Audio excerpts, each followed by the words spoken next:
Wait a minute. Have you heard the strange tales of the Whistler?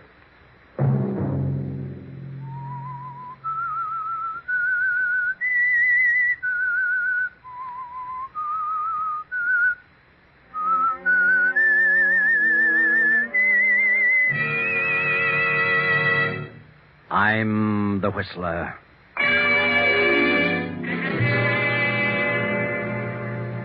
John was here in this room. I saw him and talked to him. He had a message for me. And while he was here, the room was filled with the odor of musty roses. Another Sunday night, and again CBS presents The Whistler.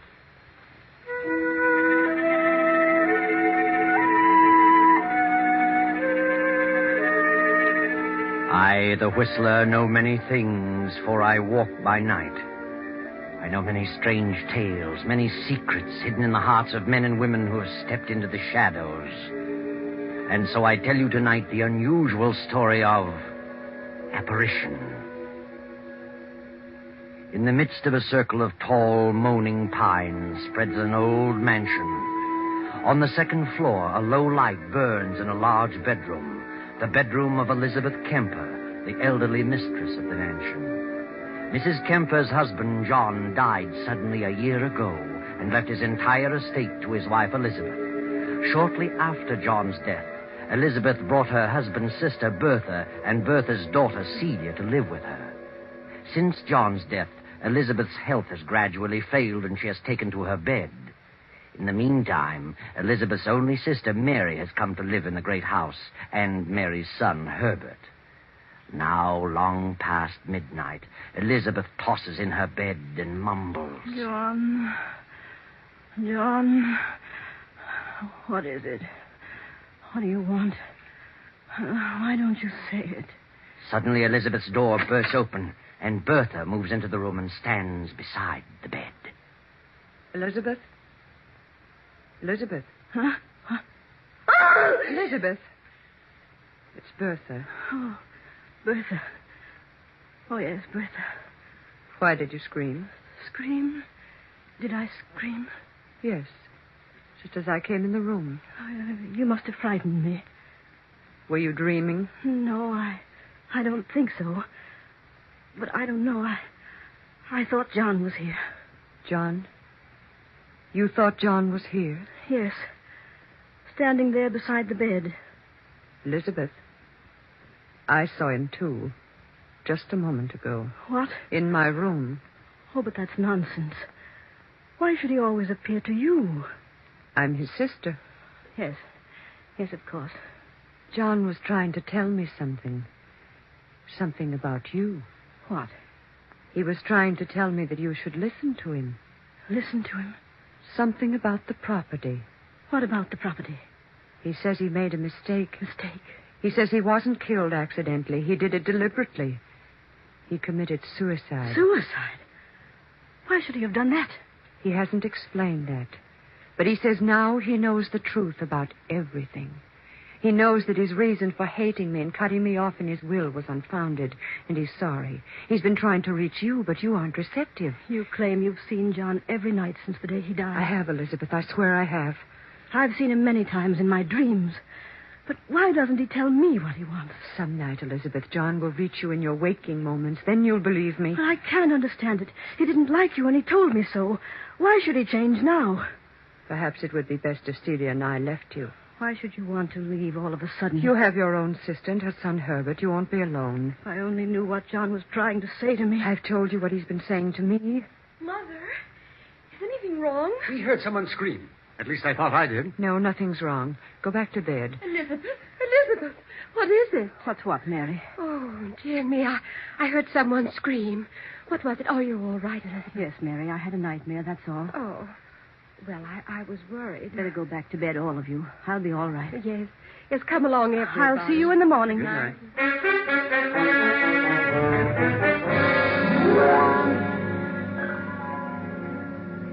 But, Mother, why do you keep frightening Aunt Elizabeth by telling her about Uncle John? I'm not frightening her. She should know the truth. But she is frightened. Why, she's getting worse and worse. Are you sure you have seen Uncle, really? Do you dare suggest that I'm lying? Is that what you mean, Celia? No, Mother. I didn't mean that honest. That's better. And don't you ever say such a thing again. But why doesn't he appear to Aunt Elizabeth?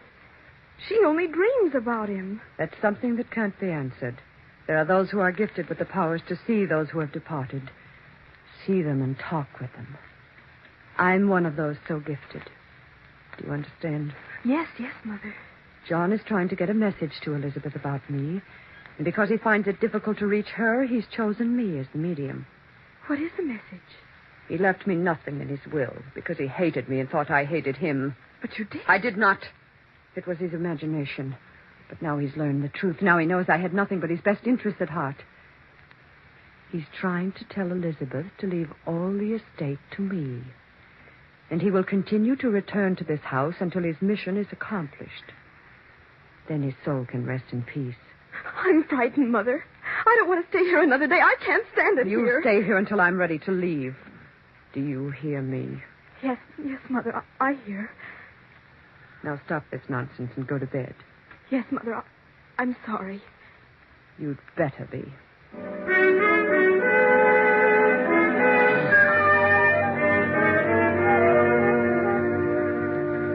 In another part of the great house, Herbert is talking with his mother, Mary, Elizabeth's own sister. Now, Mother, get hold of yourself. Oh, I'm terribly frightened, Herbert. Why should you be frightened? Nothing can harm you. What have you to be afraid of? Oh, there's something awful in this house. I can feel it. I don't want to stay here any longer. We must leave before it's too late. I'll admit that strange things are going on, but I'm not ready to leave here. Not just yet. We don't belong here, And Herbert. Elizabeth is your own sister. I don't think John wants us You here. really believe that John's spirit is walking around this place every night? Well, what else? Then why doesn't he say what he's trying to say and get it over Well, I with? can't stay here much longer. I'll lose my mind. I can imagine John's not wanting Bertha here, since he stipulated in his will that Aunt Elizabeth must never give Bertha $1 of the estate. But what's he got against you? Nothing. Oh. He didn't say that Elizabeth couldn't leave you a part of it. All I want to do is to get out of this house. Well, I don't feel that way about it. Why should you walk out and leave everything to Bertha? Well, that's why John's staying around here. He doesn't want anyone here. Well, ghost or no ghost, I'm not walking out at a time like this. Then I will. I'm leaving here tomorrow. Oh, no. No, you're not leaving. We're both staying until Aunt Elizabeth makes her will. You're staying here whether you like it or not. You hear? Yes, Herbert. But nothing good will come of it. I'm convinced of that. No? Well, we'll see about that. Good night, Mother.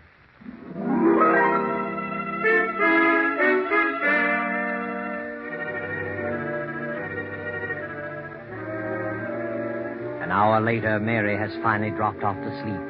Then, as the clock strikes 3, a figure in white slips into Mary's room and stands beside the bed. Slowly, Mary opens her eyes and stifles a scream. Who is it? What do you want? I want to talk to you, Mary. Bertha. I have a message for you. A message? Yes.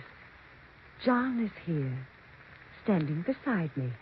I don't see anyone. He is here. What is the message? John says that Elizabeth is planning to leave the estate to you. But he's learned the truth. He knows that his dislike for me was unfounded. He wants the estate left to me because it's rightfully mine. And he'll never be able to rest in peace until that is accomplished. Oh, I don't want it. I don't want any part of the Then estate. if you want to escape this torment, you must convince your sister that John made a mistake. If you accept any part of it, John will never let you rest. Do you understand? Yes, I understand. Very well, we'll leave you now. Good night.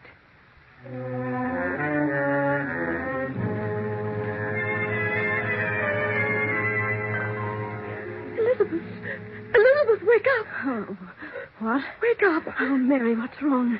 You're shaking like a leaf. He was in my room. Who? John, he was in my room. Mary, what are you saying? He had a message. He said you were planning to leave the estate to me, according to his will. But he made a mistake about Bertha. He wants you to leave it to her, so he can rest in peace. Mary, are you out of your mind? No, you must believe me. I don't want any part of the estate.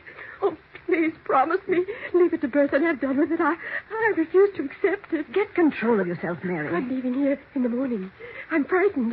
And if you had any sense, you'd leave too. If you stay here, you'll go mad. Very well, Mary. If that's what you call gratitude, you can go. Oh, I'm sorry, Elizabeth, but I won't remain another night. Are you sure you saw John? Well, no. No, but he was there in my room. Did you talk with him? No. No, that is, Then how do you know he was there? Well, Bertha told me he was there. Bertha? Was she there, too? Oh, yes. She told me what he wanted.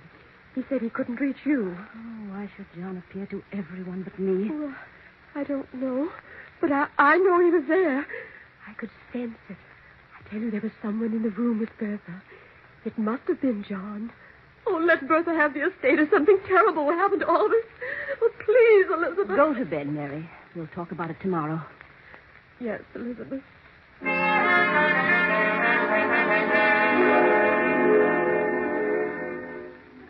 The next day, Herbert goes into town and pays a visit to Henry Wentworth, Elizabeth's attorney. Wentworth was also John's attorney for many years and was familiar with the family for 2 decades. Mr. Wentworth, you drew John Kemper's will. Yes, I did. Have you any idea why he cut his sister Bertha off without a dollar? No, but in the last 5 years, John turned against Bertha. Turned against her violently. Why? I don't really know. She was his only sister, and he had no brothers. It was very strange. What happened to Bertha's husband? Well, he died about 5 years ago. Committed suicide. He worked for John at one time. Then John set him up in a business of his own.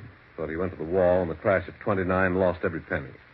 Just couldn't take it, so he killed himself. He left nothing? Nothing but an insurance policy to his wife, Bertha. Didn't amount to much. $5,000, I think. Were John and Bertha's husband on good terms? Apparently the best of friends. How did Bertha's husband die? Took poison. Overdose of sleeping tablets. Oh, I see. But from the day Bertha's husband died, John, her brother, seemed to turn against Bertha and shortly changed his will, cutting Bertha off. I was the only one who knew about it until the will was read. Have you any idea why he changed the will? No, none whatever. It was none of my business. Yes. Well, thank you, Mr. Wentworth. I appreciate your telling me this. Good day.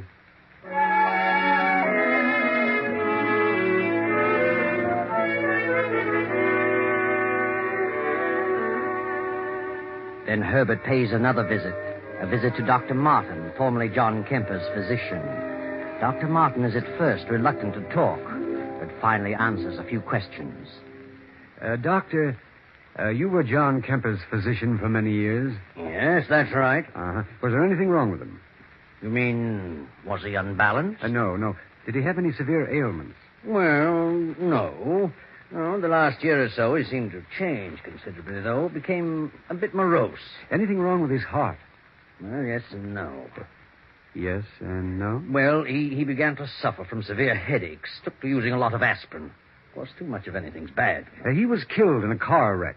Yes, he'd been to the city and was driving back home late at night. Drove off into the ditch. Did you attend him? I saw the body shortly after the wreck. He'd been dead about an hour, badly smashed up. Was it his heart? Oh, could have been, but I think he went to sleep at the wheel. Was there an autopsy? No, it was obvious how he died. His skull had been crushed in. Mm-hmm. Who had he visited in the city on business? Oh, I don't know. I never thought about it. Where is John Kemper buried? In the family vault at the edge of his own estate. Didn't you know that? Huh? Oh, yes. Yes. I'd forgotten. Well, good day, Doctor. And thanks for the information.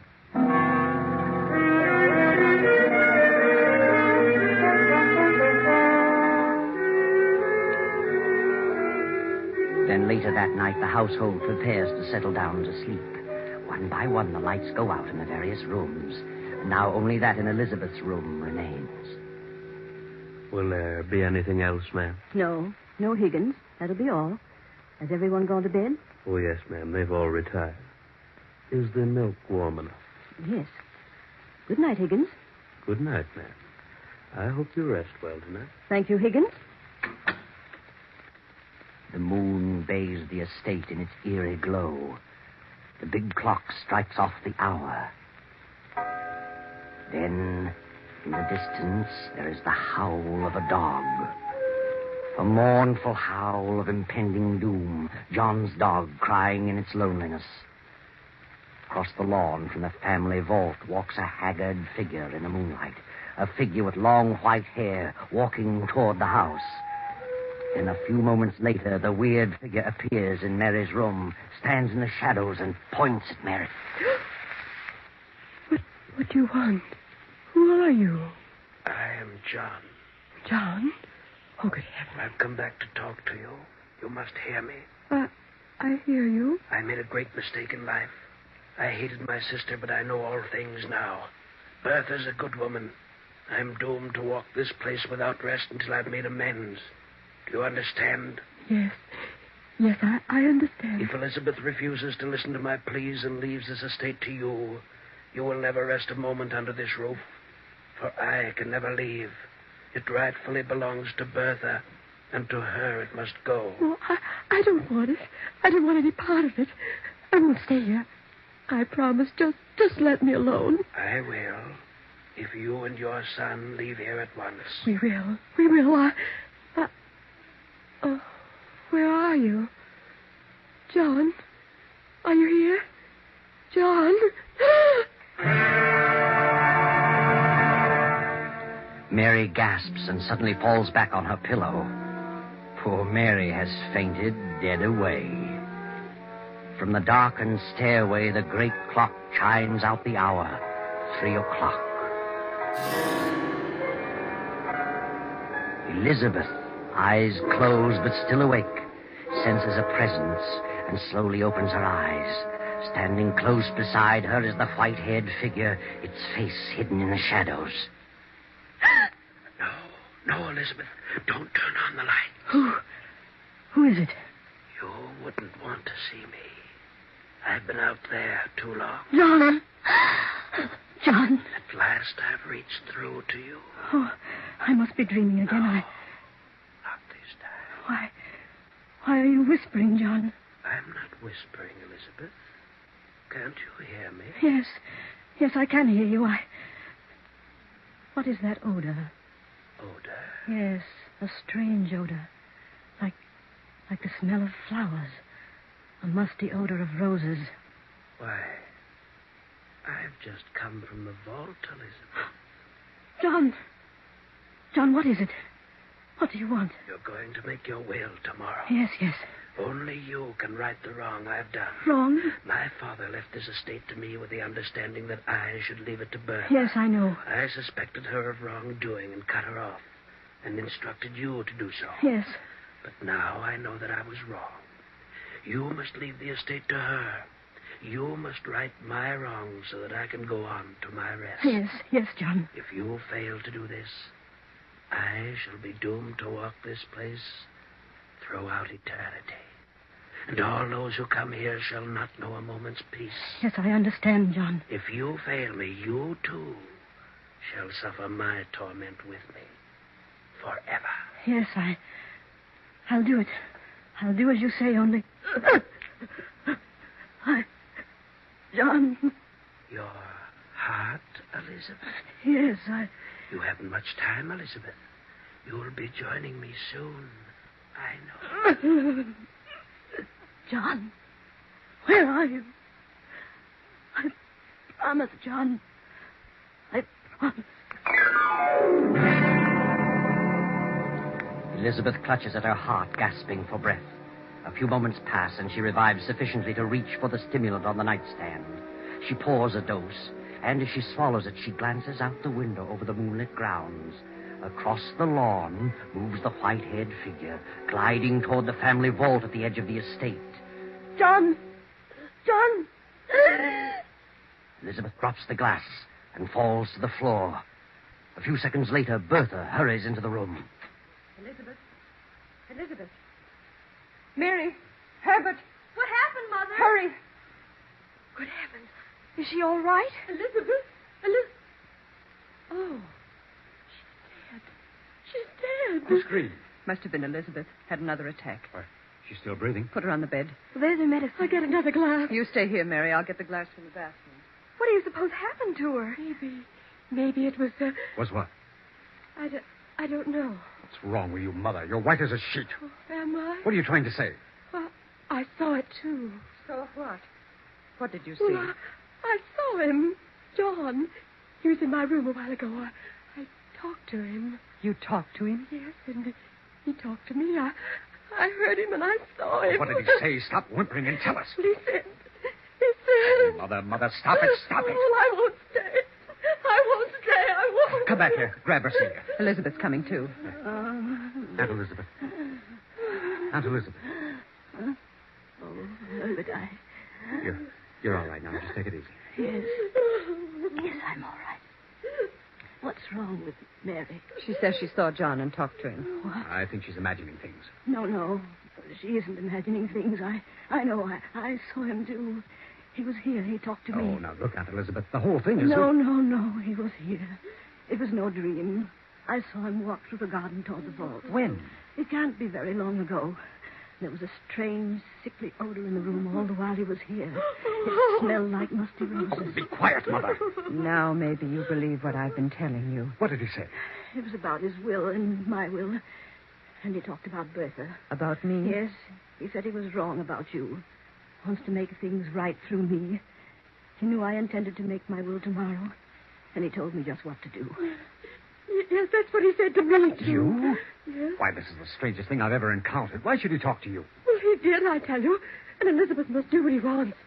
Otherwise, something will happen. What will happen? Well, I don't know. I want you to call Mr. Wentworth, the lawyer, and have him here first thing in the morning. I want to draw my will, as John tells me. Very well. I think I'll have a look around the grounds. Never go back to sleep now, anyway. So, good night, Aunt Elizabeth.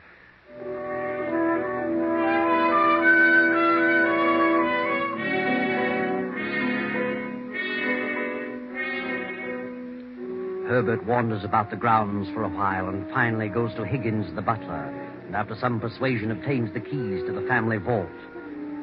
The next morning, the lawyer, Wentworth, visits Elizabeth in her room. Well, how are you this morning, Elizabeth? Much better, Mr. Wentworth. Here you had a bad night. Yes, I guess I had another attack. Oh, so? Mr. Wentworth, I want to draw up my will. I should have done it long ago, but, well, something held me back. I see. Well, I'll take down the data and have it typed, then bring it back for you to sign. I'll be in court all day, probably through the evening, so I'll have to come around 11 tonight. Very well, as soon as possible. Good. Now, let's have the particulars. Yes. To my sister, Mary Wilton, I leave the 5-room cottage in Danbury. Hmm? To my nephew, Herbert Wilton, I leave $1,000 in cash. Yes. And to my husband's sister, Bertha Mallory, I leave all other property, personal and real, amounting to some $400,000. What? Please. Amounting to some $400,000, according to my late husband's wishes. What do you mean? John stipulated that you leave not a penny to Bertha. John has changed his mind When did he change his mind? since his death. Don't you think we'd better postpone this until you feel better? I want my will drawn just as I have told you. But what do you mean by saying John has changed his mind? How could he? He told me so last night. You know what you're saying. Yes. I saw John. I talked to him. He was wrong in his attitude toward Bertha. Oh, this is ridiculous. I want it done as I say. Very well. I'll draw it up this way. But I certainly think that... You think I'm insane? Well, since you bring it up, yes, I do. So did I, at first. But I'm not. I'll be expecting you around 11 tonight, Mr. Wentworth. Yes. Yes, of course. I'll be here.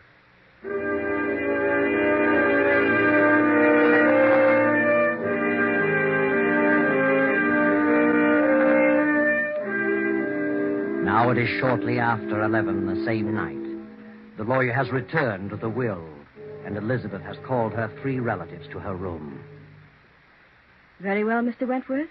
This is drawn the way I want it. You mean as John wants it? I mean just that. I'm leaving the property that was mine before I married John, the small cottage, to you, Mary, and $1,000 to Herbert. All else I am leaving according to John's directions to you, Bertha. That's the way John wants it. And that's the way it shall be. You must do as you think best. I'm doing as John wishes. Hand me the pen, Wentworth. There you are, and I hope you all understand. I don't. Thank you, Elizabeth. Well, now that you've got it, Bertha, what good is it going to do you? What do you mean? How much chance do you think you'll have to use it? What happiness do you think it'll bring you? More than it would you. Isn't it rightfully mine? Is it? That's the way John wanted Oh, it. no, it isn't. It's the way you want it. I had nothing to do with John made a will, and he's never wanted to change. it. Elizabeth knows better than that. Aunt Elizabeth knows nothing of the kind. This is my house now, and the sooner you leave, the better. You'll be leaving sooner than I will, you and your spooks. You don't believe in ghosts, and you never saw one. I saw John. Night after night. Everyone saw Everyone him. but me, because I'm not a donkey. Your own Mother Mary saw him and talked to him. Hush, John is dead in his coffin out there in the vault. I saw him. But I did see him. So did I. You wouldn't know if you did see him. We would. We've seen him. Yeah. Then turn around. Turn around, all of you. And look. John! Good Lord. It's him. Is that John? Is it? Yes, yes. Take off your wig. Higgins. Yes, the butler. There's your spook. Why, I'm sorry, ma'am. I... You can go, Higgins. I'll explain everything.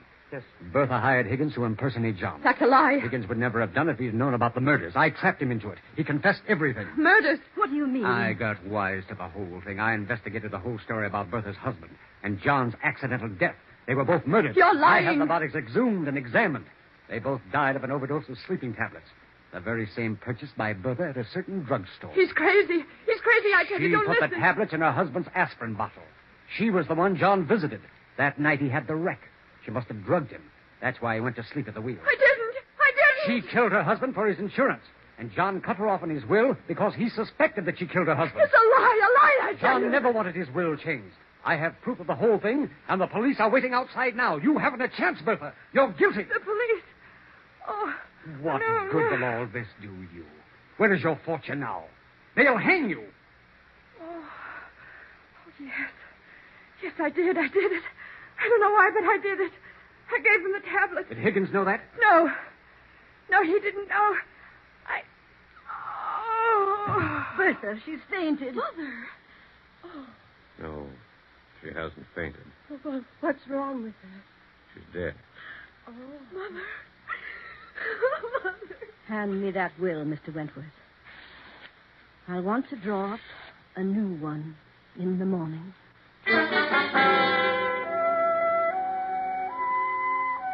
Well, there you are. That's the story. John never wanted his will changed, and for good reason. He really knew the truth. But wait a minute. How did you figure this one out, Herbert? You didn't really have those bodies exhumed, did you? I didn't have them exhumed. And if I had, there would have been no traces of sleeping tablets left. And there were no police waiting outside. I was bluffing, working on pure hypotheses. But it did work. Yes, it worked, Herbert. And it afforded me a very nice story indeed. Thank you, Herbert. You're welcome.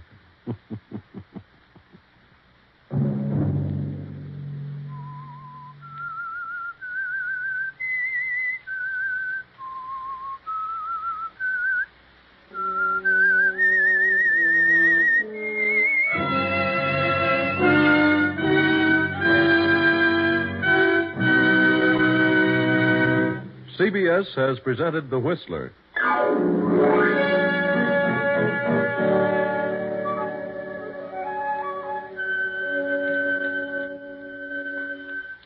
Original music for this production was composed and conducted by Wilbur Hatch. The Whistler is written and directed by J. Donald Wilson and originates from Columbia Square in Hollywood.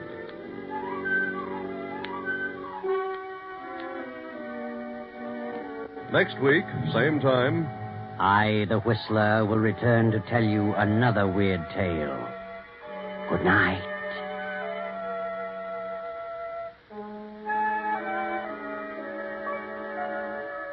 This is the Columbia Broadcasting System.